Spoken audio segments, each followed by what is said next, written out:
Guys, PTSD is real.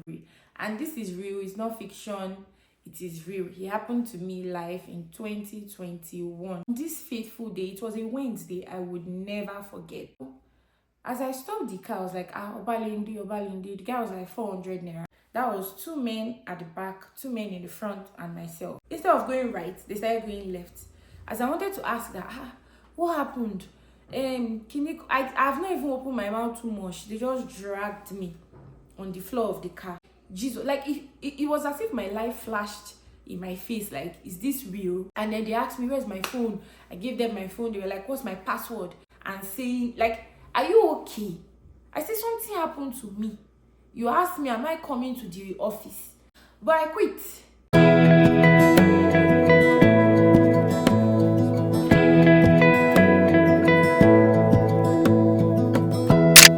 Give me love, give me.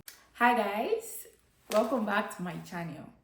Yes, I know, guys. Before you guys start asking me where did I go to and the likes, let me explain myself very briefly. So I know that you guys will be looking for me. In fact, I got a couple of messages asking where did I go, what happened. And guys, a lot happened in the past couple of weeks. Yeah, a lot has been happening and I just couldn't cope, like with life, with family and the likes. I can't really give context to it right now, but definitely when everything comes together, I'm going to give you guys the gist. I'm going to explain to you guys what happened. But for now, this is all I can say. I'm so sorry that I left you guys hanging. I should have left a message or saying something, because some people had already turned my video to their early morning rituals, which I appreciate on the weekend. And to not see video being posted on your weekend, it's like, where did you go? So I got a couple of messages, and if you did not reach out, I missed you. I missed actually recording video. I've not recorded video in a while, so this is me just making my way back to you guys. I missed you guys, and without saying too much, this is me being back. So welcome back to my channel. My name is Linda Mulala, and if this is your first time here, why should it be your first time here? Subscribe to this channel. Don't leave without subscribing. Like this video, please, for me to know that you guys feel happy that I'm back. Please, let's get at least 500 likes on this video. We can do it. And comment if you guys missed me, and also follow me on other social media platform. That's how I will know that you guys actually missed me. So follow me, do the good stuff, and let's meet ourselves there. So today's video is born out of the fact that I'm sure you have seen the title. And if you are wondering if this happened recently, no, it happened in 2021. So what am I talking about today? Like, I'm going to be telling you guys story. This is something I came up with in the past couple of days that I feel like I was not here. So I just came up with it, and I'm like, let's go for it. Also because people have told me that I tell sweet stories. You guys will be the judge of that. If I tell sweet stories, you let me know in the comment section. But today's story is about how I was kidnapped. Yes, that's the story. And this is real, it's not fiction, it is real. It happened to me live in 2021, December 1st of 2021. And I'm going to narrate the whole story to you guys. I'm also telling you guys this story not because I just want to entertain you, but I want you guys to pick the lessons you will learn from this story. Also because I recently told this story among some moms. I went for a baby shower of recent, and we're just gisting, and I just randomly said this story, and people were like, huh? This happened to you? Wow, that one. And I'm like, you guys should enjoy this gist too. Now let us gist about it. Let me explain to you guys. I've been rambling too much, so let's dive deep into the story, shall we? Yes, we shall. So before I say this story, one of the reasons why I have never really shared this story on this channel is because, one, I had PTSD. Guys, PTSD is real. It's real. And I've had people ask me, do I ever want to share this story? And I'm like, I'm not ready. But right now I feel like I'm ready. I have gone through that phase. I am fine to the glory of God, and by God's grace, it won't happen to me or any other person that I know or love. and you that you're watching, in Jesus' name, because it was a really horrible event. So let's start the story, because I'm sure that some people are on the edge of their seat like, what happened? So if anyone is watching and you're from Nigeria, I'm sure you've heard the case of One Chance. And for me, that was how it kind of felt like. So this happened on 1st of December 2021. And on this particular day, myself and my husband, we used to stay back then in Bagada. So if anybody's watching from Nigeria, from Lagos, Nigeria, you know Bagada very, very well. And you know this Bagada junction, where opposite you have Domino's Pizza, and the other side they have this Avestas. Yes, you have Avestas Church, Bagada. So we were on the Avestas side. That's like our area. And myself and my husband were working at the time. I was working in a bank in Nigeria, and my branch was in Balogun Market. So we have to leave early as 5:30 a.m. in the morning to get to the bus stop. But once in a while, we used to follow this friend of ours in the next street. He used to drop us off at close to my own workplace and my husband's workplace. At the time, we didn't have a car. So we were either jumping buses or going along with people. And on this fateful day, it was a Wednesday, I would never forget. On this fateful day, our friend was not going to work. So my husband and I were jumping bus. My husband was going to his workplace. He worked on the island in VI. I was working in Balogun. So I would drop at Obalinde and then find my way to my office every single time. That was how we did it. And on this day, we were late. We came out late. We used to leave like around to 6. That's when we leave the house and get to the bus stop. We take a bike first, and then we take the bus. So we each enter different buses to our destination. So we got to the bus stop, and then my husband had left. He saw bus on time, and then he left me. And then I was there waiting for bus. And at the time when I was working, I had this boss. I don't know if anybody worked in a bank and you know, like, you have this HBS. Like, I don't know what they even call it. I don't even know the meaning. I just know that it was like my boss. And this man was really harsh to me. And fun fact, at that time, I was pregnant. I was around 3 months-ish pregnant. I wasn't showing yet. I was just there. And I had so many pregnancy symptoms. I was vomiting, I was sick, I was in a whole lot of mess. Like I was a mess myself. So I cut my hair at the time. I wasn't really looking like the normal me because I was always throwing up. I wasn't chubby, I was so slim. If I have a picture at that time, I'll put it at this side so that you guys can see what I looked like. So I looked like a very young girl. And I just started working in that bank. I would not mention the name of the bank because the bank didn't hurt me. It's the boss that hurt me. Did he really hurt me? He was just a very terrible person, I think. So at the time, I had that boss and I was late. And I was like, I am already late. I don't want this man to talk to me.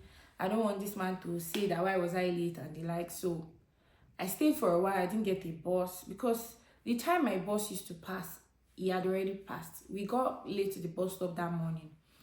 And then I saw this car, and my husband used to enter all these private cars. So as I stopped the car, I was like, Obalinde. The guy was like 400 naira. At that time, before somebody come and say, can you come? At that time, we used to enter it 200. So the guy was like 400. I'm like, no, I'm not going. That even though I'm late, I cannot spend double of what I used to spend. So I stayed back and I did not enter. And then the car reversed and came and said, okay, you will take it. But you know, I was late. All my senses were not correct. I was already late. My senses were not correct. I just wanted to get a bus and be going. But it was a private car. And then when I looked into the private car, I saw that there were men inside. That was 2 men at the back, 2 men in the front, and myself. And me, I was listening to prayers in the morning. So I plugged my ear and we started going. And as we were moving, I wasn't even looking at it at the time, and then we moved. And if you know Lagos very well, if you are going from like that Badala side to Island, Obalinde. I was going to Obalinde, so instead of the car to be going to Woro, Shoki, and going up to the island, that's Third Mainland Bridge, I just saw that the car just swerved to the other side, and instead of going right, they started going left. As I wanted to ask that, what happened? I've not even opened my mouth too much. They just dragged me on the floor of the car. And at the time, I was 3 months pregnant, around 3 months pregnant. And first, I was wearing skirts to work that day. I was wearing skirts, and I was wearing pleated skirts. So I just didn't even understand what happened. And you know when something happens to somebody in movies and you just hear them saying Jesus, Jesus, Jesus. That was the thought in my head, that once something happens to you, like something bad, and you say Jesus, Jesus, Jesus, everything just automatically becomes fine. God just saves you at that time and all. So as they dragged me to the floor, I'm like, Jesus, like it was as if my life flashed in my face, like, is this real? And they dragged me and I was shouting Jesus. And at that time I was pregnant, so I was shouting, please, I'm pregnant. Because the first thing that came to my mind was whether they wanted to rape me. I just shouted, please, I'm pregnant, please, I'm pregnant. So they dragged me, they tried to remove my earring. At that time I had this kind of earring, but the smaller one. So they dragged the earring to remove. I had like serious injury from that. And I had necklace. Like, if you knew me then, I had a permanent necklace on my neck. It was because of this issue that I stopped wearing permanently. Like, if I want to wear, go out and come back and remove it. But they tried to remove that necklace and I had scratches on my neck of ants. And the two guys at the back were the ones doing all of this. They had a pillow that they also used to cover people's, like, it's as if they were just good at this. And then they asked me, where's my phone? I gave them my phone. They were like, what's my password? And at that time, it was so interesting to know that I could not remember my password. Like, I could not remember. They were shouting at me. They were going to kill me. And I was like, I can't remember my password. But my finger opens it. And they were like, okay, let them bring the fingerprint so that they can open it. So I put my hand. They opened it. And they asked me, what's my bank app? What bank am I using? This. And at the time, I was working in a bank. So I had my token in my bag. I had my purse. I had so many things inside that bag. And because I was pregnant, I was really sick at the time. So it was not even a funny time for me. So dragging me on the floor, I just kept begging. And the good thing for us at the time was that we were doing PR and we had proof of funds in my account. And for some reason, God just helped us. That my husband happened to have this other account that they were giving discounts. Was it discount or interest? They were giving interest on that account if you put money in it.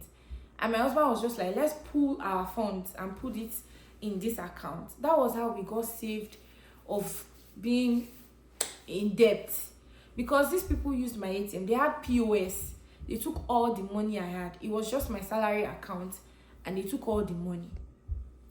So they dragged me. They kept on driving for a very long time. And one question they asked me was, is my husband working? I said, no, he's not working. I'm the only one working. I'm the only one fending for the family and the lights. They say, what of my mommy? I said, my mommy is not working, that she's already retired. Like, they were just asking me plenty questions. But even as I laid on that floor, I remember that at that time they were kidnapping people a lot. And the first thing they asked people for was ransom. And for my mom, hey, I'm sure she'll be watching this video. So for my mom at the time, in fact, not at the time, for my mom is like, she has this anxiety. If you have a cut in your hand and you call my mother and say you're in the hospital, she will jump up and say, Kilo shele. So it wasn't a thing that I wanted them to even call my mom to say, they want to collect ransom. No. So when they asked me, is my husband working? I just said no. Like, I remembered that they should not call these people for ransom. I said no, they were not working. I'm the only one working. This is all I have in my account. Like, I kept on telling sub stories, and they're like, but Sha, what they know is that they're taking me to Ibadan and they will cut off my hand and my leg and all of that. And I was just shouting, please, I'm pregnant. I was shouting Jesus. I was shouting, please. I was saying all of that. They just keep your mouth shut. They shout at me, and I was just there lying on the floor.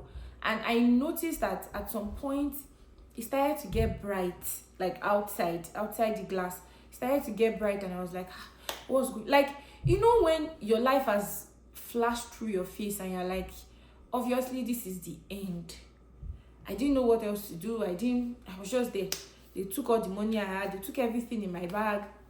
And when they asked me for my name, and I said my name. And the guy that was driving was like, oh, Omo Yoruba nye? Like, he made that statement. He said, Omo Yoruba nye? I said, yes. And he was like, that might be a silencing, that they will drop me very soon. And I was just like, thank you. In my head, they will drop me. And at some point, they dragged me on the chair where I was seated before. And when they dragged me there, I was like, they're going to drop me very soon. I was grateful. And the guy now told me something. And this one I will not forget.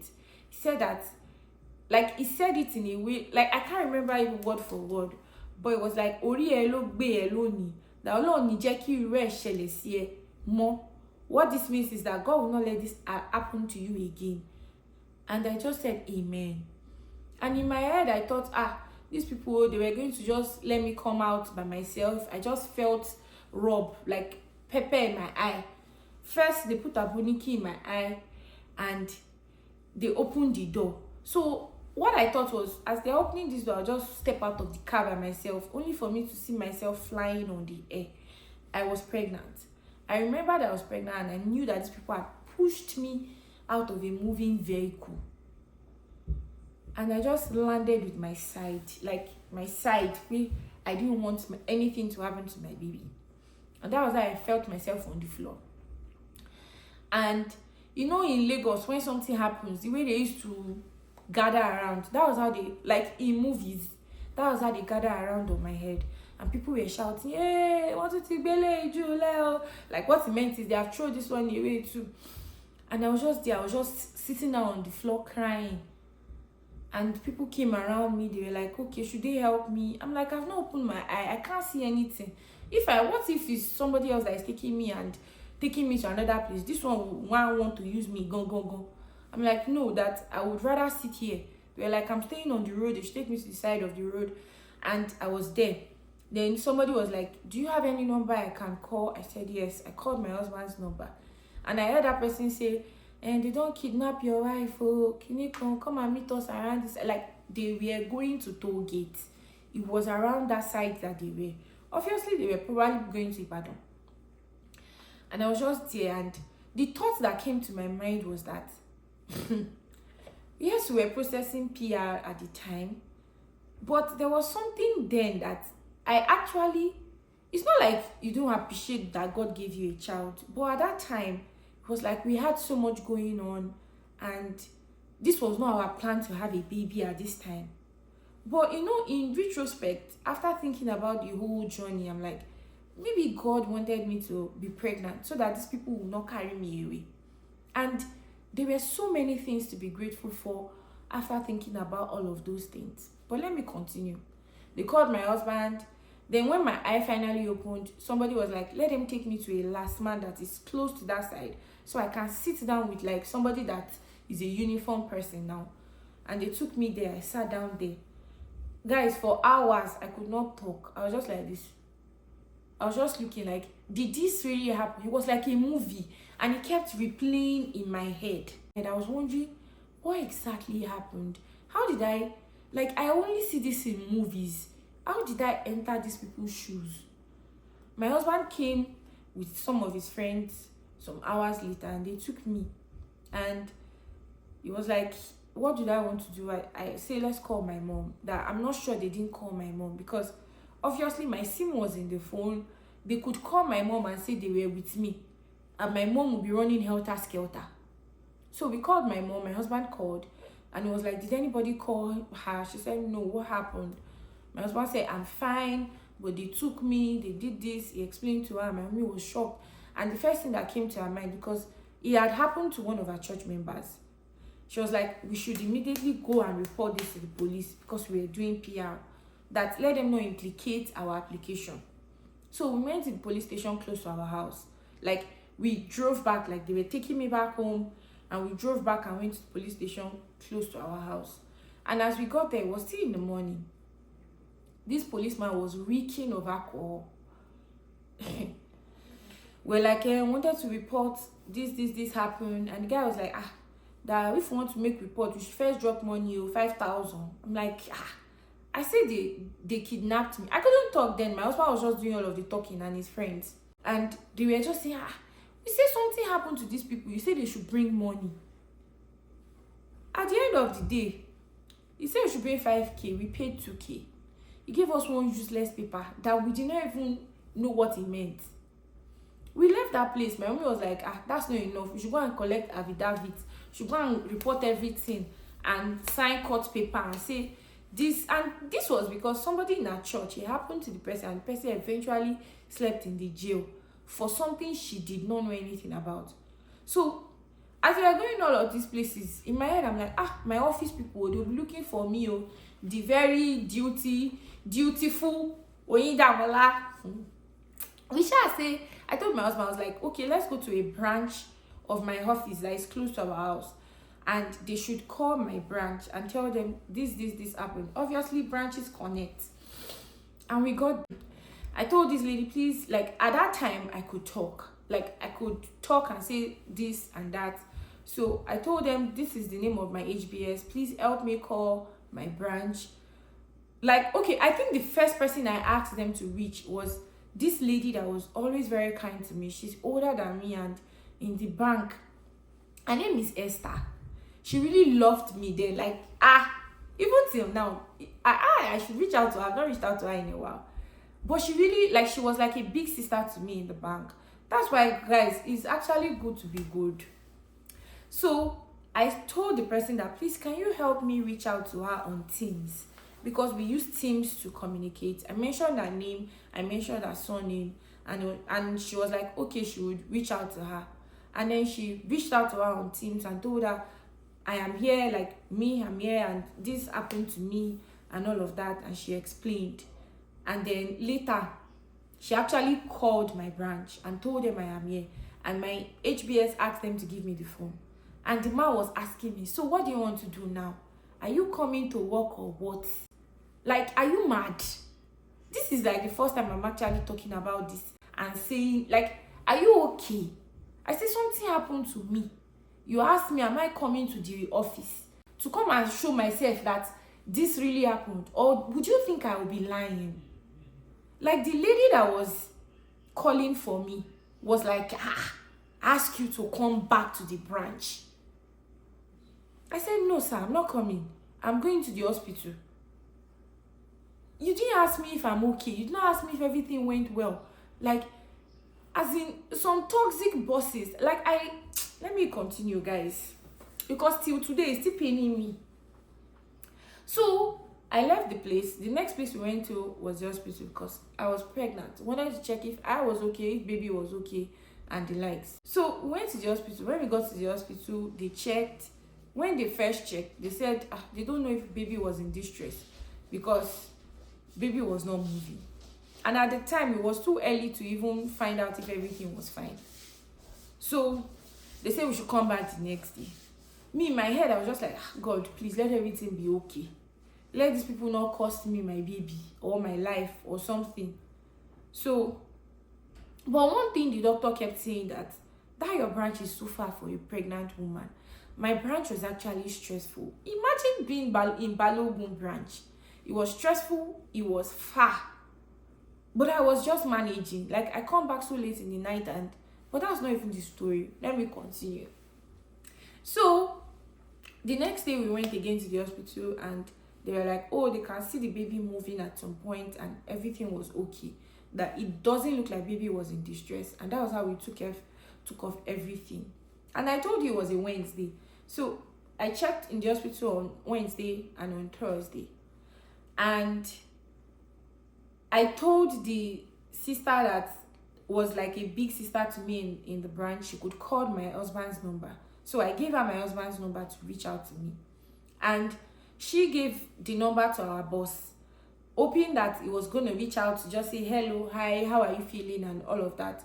And this my boss calls me on Friday to say, oh, you didn't come on Wednesday, you didn't come on Thursday. Are you not going to come back to the office? Where do you people live so I can come and check up on you? Like, check up on me to be sure that something happened to me. Anyways, he asked me to bring my doctor's report when I'm coming back, and also my police reports, to be sure that what I said happened. Really, some bosses need to do better. Why would somebody lie about such thing? Like, it's a huge thing that somebody cannot be lying about. Anyways, I rested for that till the weekend. I think I didn't go on Monday, and I went on Tuesday. And when I got to work on Tuesday, as I was entering the office, as every other person were greeting me and were saying, how do you feel now, and the likes, I just went straight to his office. Like, honestly, people are wicked.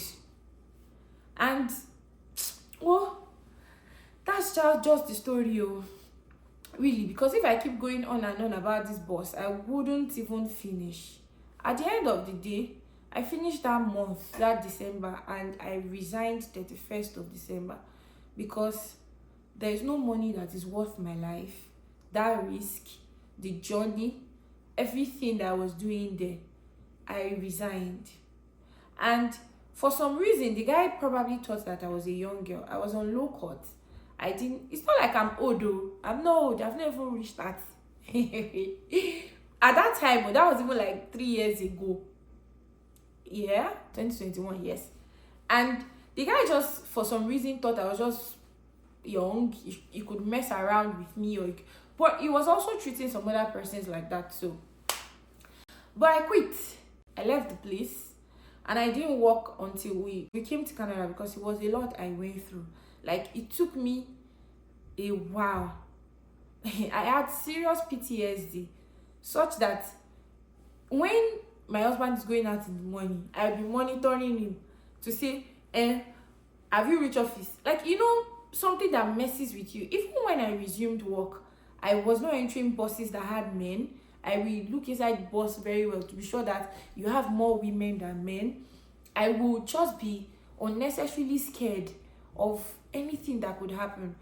He even followed me to this Canada. When we got to Canada, that first day we came, and I wanted to go to the hospital when my water broke, we took an Uber, and I kept holding my husband's hand like this, like in fear that anything could happen. And this is to speak to people that think that PTSD do not exist. It does. And to speak to bosses that are wicked to their people. Because for me, I feel like if that my boss was not wicked, maybe I wouldn't have entered that boss. Maybe I would have just said, oh, I'll be late. That's the highest that could happen. And I would explain to my boss that I'm sorry I was late, but I didn't want to get yelled at. I didn't want to get shouted at. I was just like, let me just enter this car and be going, so that we'll not have problem in the office. And at the same time, sometimes appreciate the blessings that God gives you, because you don't know what that blessings in retrospect can become for you. Because for me, I keep feeling like maybe because these people heard that I was pregnant, they're like, we cannot use this person. Because I've heard that they used to say they don't used to use pregnant women. I don't know, but really for me, I was just thinking in my head that there were just some blessings attached to everything that happened. And I'm just grateful that I'm here. I'm fine. And PTSD wise, I think I have grown out of it. That's why I'm even able to talk about this on the channel, to share with you guys that please, if you are still in Nigeria, it's even worse now. This is not to spoil the country, but it's worse now that people just get kidnapped on the road. So many things happen, and you can't just find people, or this person is not around, or they have stolen this person, or they are calling people for ransom. Guys, please be careful. Know the kind of motor you are entering. Don't let anybody push you to your death, because that might have been the case, but Mercy said no. God said no. That I'm still gonna do a YouTube channel. I'm still gonna have people know that Winda Mola is a beloved child of God. God is still going to use me for wonders. God feels like I still have a purpose, and that's why they did not cut my hand, did not cut my leg. God kept me alive. I am grateful, super grateful, because I don't know what would have happened to my husband, my family, my sister, my brothers, my whole family. So there have been an issue, because myself and my husband were just barely 2 years into the marriage. Imagine such tragedy. We thank the Lord. Glory, honor, and adoration be unto God's name. I'm really thankful for this day. And every 1st of December, honestly, I recount it. I remember it. It's still fresh in my memory. I'm just grateful that we are here today. So guys, that's the story. And I've told you this story today. I'm a storyteller. How did you guys find this story? Did you enjoy it? Did you learn 1 or 2 lessons from it? And I hope you did. And going forward, honestly, I would really love to tell stories like this so that someone can learn something from it. Even if it's one person that learns, so be it. But thank you guys for watching this video. I hope you've learned something. And please drop a lovely comment in the comment section. Let me know your thoughts. And please also, if you have more content you would like me to shoot, please drop it in the comment section. Let me know what you would like to watch so that I can shoot it. And you will like this video, please. 500 likes, don't forget, so that I know that you guys missed me. Like this video, share with your friends, and subscribe to my channel. Please don't just watch, please subscribe to my channel and drop me lovely comments. I'll be back again next week. Yes, I'm back, and I'll be back again next week by God's grace to drop more wonderful content for you guys. So don't forget to like, don't forget to share, subscribe, and also follow me on other social media platforms. Till next time, guys.